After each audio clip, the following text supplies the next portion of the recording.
Mystical herbology is our subject, because I find that this is of a lot of interest here, and it is in every church I've been to. It's increasingly so. What is it we're talking about? Essential oils and aromatherapy. When Adam and Eve were put out of the garden, they didn't have access to the tree of life any longer. And mankind began to look for that which was the secret of life. Down through the ages for 6,000 years, he's looking someplace for the secret of life outside of God. And so this began the great search for immortality. It began the beginning of what we call alchemist. People trying to transform one substance into another by various means. It was the beginning of the science of chemistry down through the ages. The search for immortality, the secret of life, a great drive throughout the time. And herbology, plants were certainly the great focus of this, because the tree of life, remember, the angel was put there to keep the sinner from partaking of it, or he would live forever. Something in that chemically, biochemical, powerful thing. It will be in the earth made new. We are all aware of that. So down through time, herbs were used for food and for medicinals, and there are many of them that have been very beneficial. But also the concept that herbs and plants had souls. This is fundamental. That they have souls, they have a personality, they have a consciousness. This is the basis of herbology. This is the basis of aromatherapy, this concept of the soul within the plant.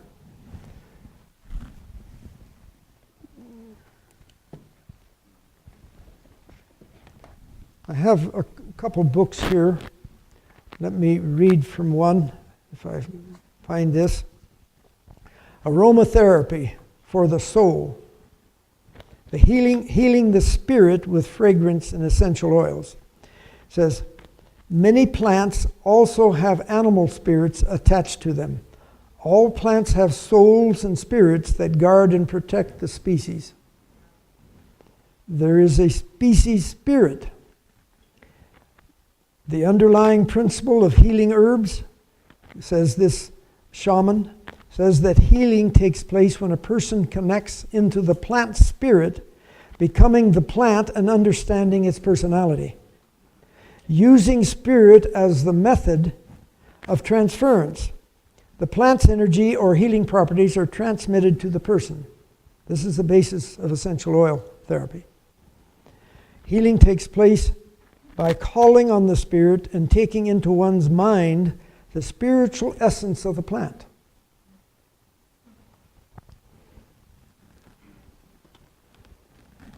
Now that's at the far end of this essential oil and aromatherapy concept. We'll go a little further. There is a place where oils have been used for a long time and are perfectly fine. The eucalyptus oil for respiratory infections, the clove oil for the tooth that doesn't heal and is painful. There's a variety of proper uses. There's nothing wrong. But the devil has hijacked this use and has put his dogma into it.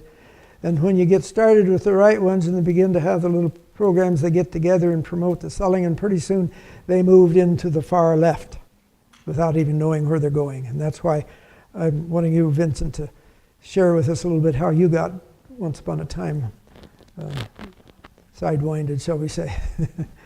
All right. High frequency. There's the concept. Have you heard of frequency medicine, vibrations? This only comes in the occult teachings. It's not in the regular science. Is that all things have a frequency. Every organ has a particular electromagnetic vibration frequency that you can measure. And there's also supposedly this real high, fast speeds of the frequency of the plants that have. We talked about those 7 levels. And the high level is supposed to work on the brain. And plants are supposed to have this high level, fast frequency. And the primary effect on mind and emotions. A bridge to cosmic forces. And these books are talking about how these aromatherapies are primarily used for mind therapy. and that Ayurveda combines herbs with meditation. The pagan religion of nature. Pagans work with nature. They work with nature, respecting and worshiping it. Ancient cultures used herbs for medicine as an earth-based spirituality. Belief in a spiritual relationship between plant and man is foundational in plant essences. What? The spiritual relationship, that spirit from the plant that you would partake of, it has a consciousness, a mind. And man is foundational in the plant essence. Essential oils and aromatherapy. All plants have spirit or soul and may have animal spirits. We read that a bit earlier. Healing takes place when a person connects into the plant spirit. And the flower essence, take the petals of flowers, put them, a little moisture on them, and the sunlight hit them. Supposed to bring out great healing properties within that. And then they take the water that was on the flower and take it and use it as a medicinal. Bach, a doctor in England, developed 38 essences from the flowers. Now there's over 500, and it was all in the occultic beliefs. These guys that developed these are deep into the occult, all of them. There was one examining group that looked at 50 of these therapies, different therapies, and the first 50 they looked at, every one of them that had been initiated by spiritualists. It gives you a little idea of what you're dealing with when you're looking at this stuff. The flower essence preparation, dew on a petal of a flower, is energized by the sunlight, it says, becomes a remedy. Petals placed in water, exposed to sunlight, form the remedy.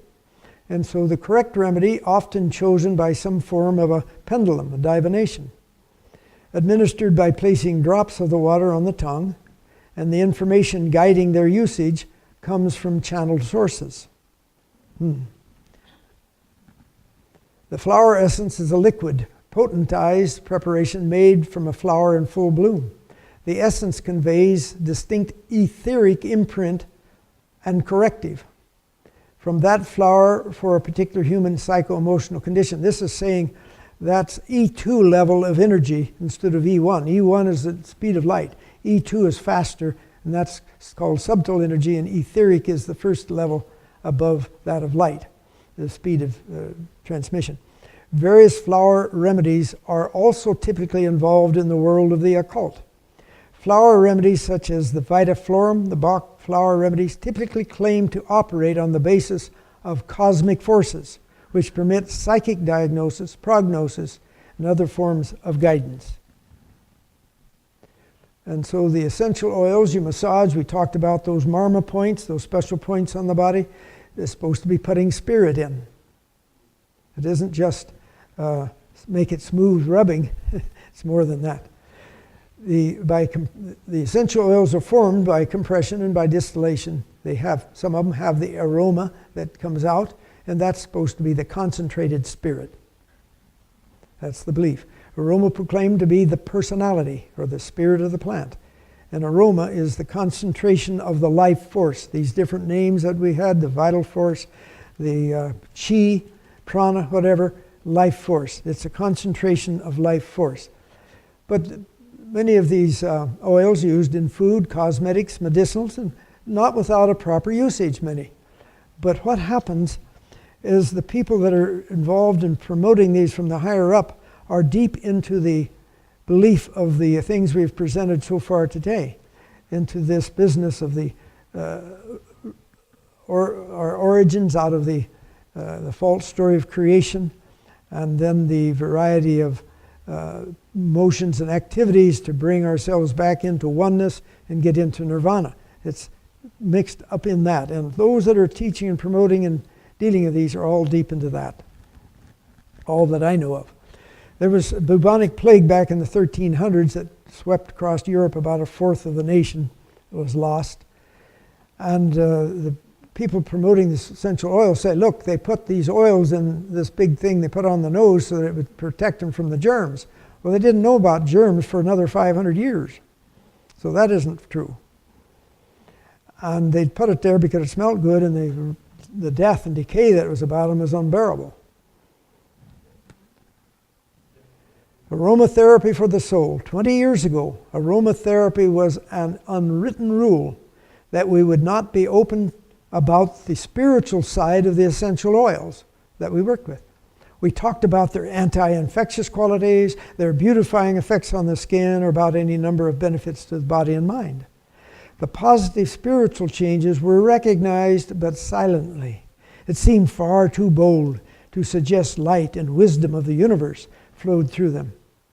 Their fragrance like messengers from heaven, or aromatic angels that come and touch us with the positivity and love of the deity. This is the concept behind that. Now, I was sent a couple books and asked to critique them by an individual that was involved in this. It was written by a minister, Methodist minister, and he was a chemist, trained in the science, and he wrote 2 books that I have on essential oils, and I'm going to give you some of the presentations that he did. He says, here's the theological implication of using essential oils, that they're able to bring purification from sin. Spiritually, they're uplifting. They have divine intelligence. Essential oils are truth. God says, my word is truth. Demons repulsed by high electromagnetic vibrations from the oils. Not so. Essential oils respond to prayer words as well as to our thoughts. See how the thinking goes as you move deeper and deeper into this? And this is what happens when you get started in things that may have a proper usage, but pretty soon you're led further and further down the road to begin to accept some of this. Here's the psychological responses. And it enhances the spiritual state in worship. Essential oils can release, unblock emotional congestion stored in various tissues other than the brain. So this teaching of this whole concept is in various tissues of my body. I've got brains that store memories. And if some trauma in the past, it'll get into a muscle and the muscle be in a spasm.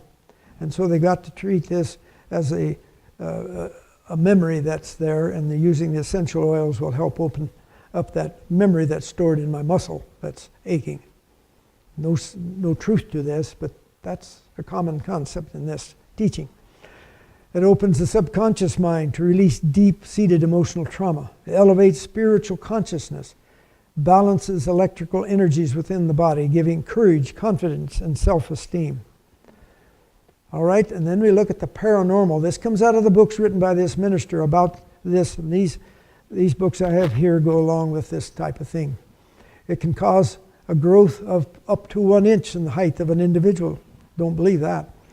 Rapid correction of scoliosis and kyphosis. Now that may happen sometimes because the devil can put those things on us, and then we do something and it corrects it, and whatever we did gets the credit. Remember we read that he can create and cause us to have things, he can remove it, and we think we've been healed. Able to repulse demons, can be directed to part of the body desired by mental thought. It says, well, if you take these aromatherapy or you use essential oils, you don't have to know where the diagnosis or where the problem is.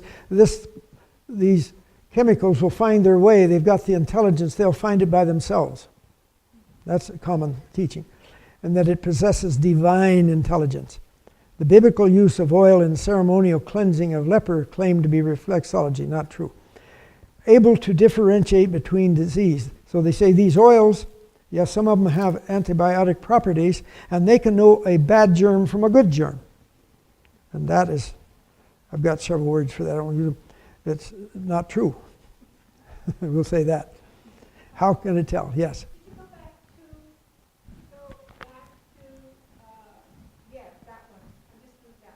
Oh, okay. If you want a book, you're free to use it. Those are leaving. If you want a book, you can come get one on that part. Okay. There we go. Now we go. The paranormal influence. Able to repulse demons, can be directed to part of the body desired, and that it will know a good germ from a bad germ, so you can take them and it won't cause a loss of your normal organisms. Not so at all. And here's a quotation. Oil molecules are both receivers and transmitters of thought. They got a brain. They can receive and respond to our thoughts and in turn broadcast messages back to us and to our bodies. In fact, the best way to learn about essential oils is to talk to them. Let them teach you as you use them. Sleep with them. Pray with them. And they will reveal their secrets to you. You see the degree it goes to? Starts off innocent, hard to condemn, but gradually leads one down the road on that part. This is an organization over in St. Mary's, Idaho, not too far from here. And the first book I had just one paragraph on aromatherapy and essential oils. The big book I'm handing out has a whole chapter on it, but there I just had a little bit, and how they got a hold of it, I'll never understand. But they wrote me a letter, a rather indignant letter. You're interfering with our work. And this is Bible-based that we're doing. So I want to share with you what they say was Bible-based. Using the aromatherapy or using their essential oils, it takes the mind into deep meditation. It connects you with the cosmic energy. It connects the Kundalini energy with the crown chakra and aligns the chakras. It empowers the will, supports the sacral chakras, clears the energy flow. This is biblical based, remember, supposedly. Releases emotional toxins lodged in the subtle bodies aligns the heart chakra of the mental body to the physical. You know those false bodies around, it was lining those up. It increases clairvoyance, that's seeing what others can't see. That's like being a prophetess. Has spiritual and karmic implications, clears one's aura, transmits dense thought forms. These are part of the things that they listed to me were the biblically founded base from which their oils worked. What do you see in there that's biblical? Can you see one of them? They had some that were biblical. I took those out, but these were mixed with it. And this is one of the more popular organizations for selling this. Selected Messages, Book 2. Wonderful miracles will deceive. Let not the days pass by and precious opportunities be lost of seeking the Lord with all the heart and mind and soul. If we accept not the truth in the love of it, we may be among the number who will see miracles wrought by Satan in these last days and believe them. Many strange things will appear as wonderful miracles, which should be regarded as deceptions manufactured by the father of lies. Men under the influence of evil spirits will work miracles. They will make people sick by casting their spell upon them. They will then remove the spell, leading others to say those who were sick have been miraculously healed. This Satan has done again and again. We need not be deceived. Wonderful scenes which with Satan will be closely connected will soon take place. God's word declares that Satan will work miracles. He will make people sick, then will suddenly remove from them his satanic power. They will then be regarded as healed. These works of apparent healing will bring Seventh-day Adventists to the test. Many who have had great light will fail to walk in the light because they have not become one with Christ. Remember our Sabbath school lesson recently about becoming one with Christ?